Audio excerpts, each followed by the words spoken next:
Petualangan makanan di dalam tubuh. Hari ini kita akan belajar bagaimana sistem pencernaan manusia bekerja.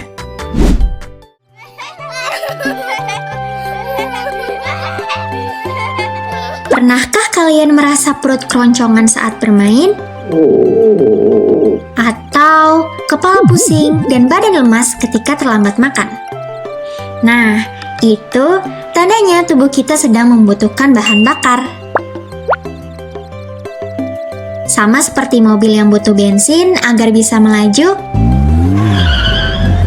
tubuh kita juga butuh makanan dan minuman agar bisa beraktivitas. Setelah menonton video ini, kalian akan mampu menganalisis bagaimana sistem pencernaan manusia bekerja mulai dari mulut hingga makanan berubah menjadi energi dan dikeluarkan sebagai sisa pencernaan. Siap berpetualang? Ayo kita mulai!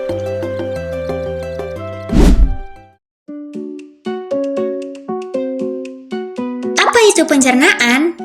Pencernaan adalah proses memecah makanan dan minuman dari bentuk kasar menjadi bentuk yang lebih halus, sehingga zat-zat gizinya bisa diserap dan digunakan oleh tubuh.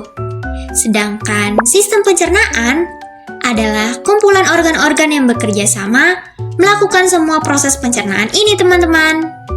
Tahukah kalian, pencernaan terjadi melalui dua cara. Pertama, pencernaan mekanik, yaitu makanan yang dihancurkan secara fisik. Contohnya, ketika gigi kita mengunyah makanan. Kedua, pencernaan kimiawi, yaitu makanan dipecah dengan bantuan zat kimia yang disebut enzim. Contohnya, enzim dalam air liur yang memecahkan zat tepung. Sekarang, mari kita kenali jalur petualangan makanan. Makanan akan melewati organ-organ pencernaan secara berurutan.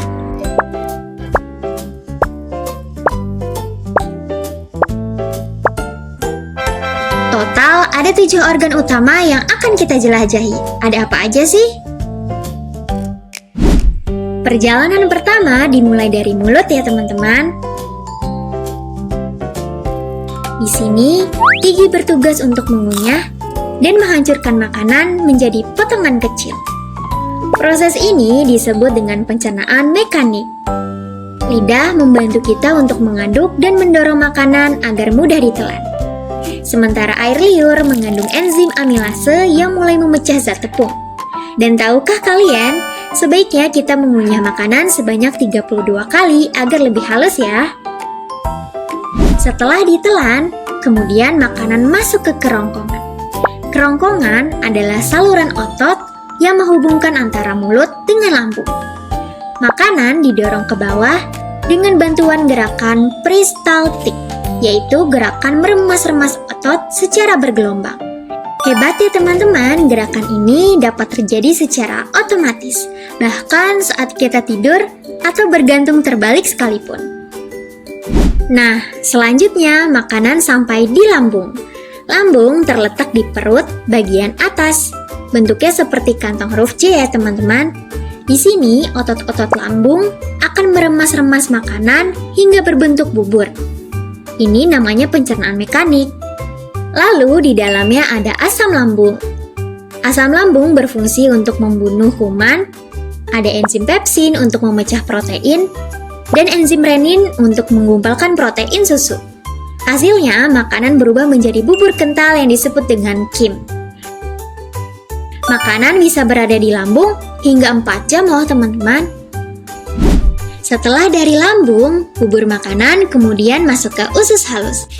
Usus halus ukurannya panjang banget, bisa sekitar 6-7 meter.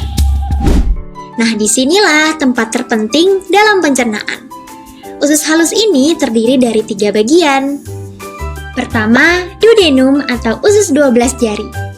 Bagian awal yang terhubung langsung dengan lambung, berfungsi sebagai tempat pencernaan kimiawi intensif di mana makanan dari lambung dicampur dengan cairan empedu dan enzim pencernaan. Kedua, jejunum atau usus kosong. Bagian tengah usus halus berfungsi untuk menyerap sebagian besar nutrisi penting seperti karbohidrat, protein, asam amino, dan vitamin ke dalam aliran darah. Yang ketiga, ileum atau usus penyerapan, bagian terakhir yang terhubung dengan usus besar. Berfungsi menyerap sisa nutrisi yang belum terserap di bagian sebelumnya. Sari-sari makanan atau nutrisi akan diserap ke dalam aliran darah melalui jonjot-jonjot usus. Nutrisi ini kemudian diedarkan ke seluruh tubuh untuk diubah menjadi energi. Setelah nutrisi diserap, kemudian sisa makanan yang sudah tidak bergizi masuk ke usus besar. Di sini, usus besar bertugas menyerap air dan juga mineral dari sisa makanan. Proses ini membuat sisa makanan menjadi lebih padat. Di usus besar juga hidup bakteri baik yang membantu pembentukan feses. Hasilnya terbentuklah feses atau tinja. Nah, sekarang kita masuk ke tahap terakhir. Selanjutnya, feses masuk ke rektum, yaitu bagian akhir usus besar yang berfungsi untuk menampung feses sementara. Di sini ada sensor yang memberi sinyal ke otak saat feses sudah penuh. Otak lalu memutuskan apakah kita boleh buang air besar sekarang atau nanti. Saat kita siap, feses akan keluar melalui anus. Sekarang saatnya menguji pemahaman kalian. Berikut ada beberapa soal pilihan ganda. Kalian bisa menjeda video ini untuk berpikir. Setelah itu, simak kunci jawaban dan pembahasannya. Selamat mengerjakan!